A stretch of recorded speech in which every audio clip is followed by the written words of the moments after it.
ఏకువలో నా గోదారి ఎరుపెక్కింది, ఆ ఎరుపేమో గోరింట పంటయ్యింది.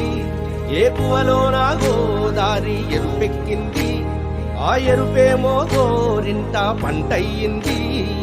పండిన చేతికెన్నో సిగ్గులొచ్చి ఆహా సిగ్గంత చీరగట్టింది.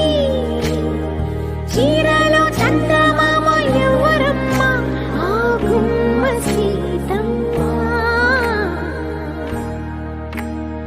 సీతమ్మ వాకిట్లో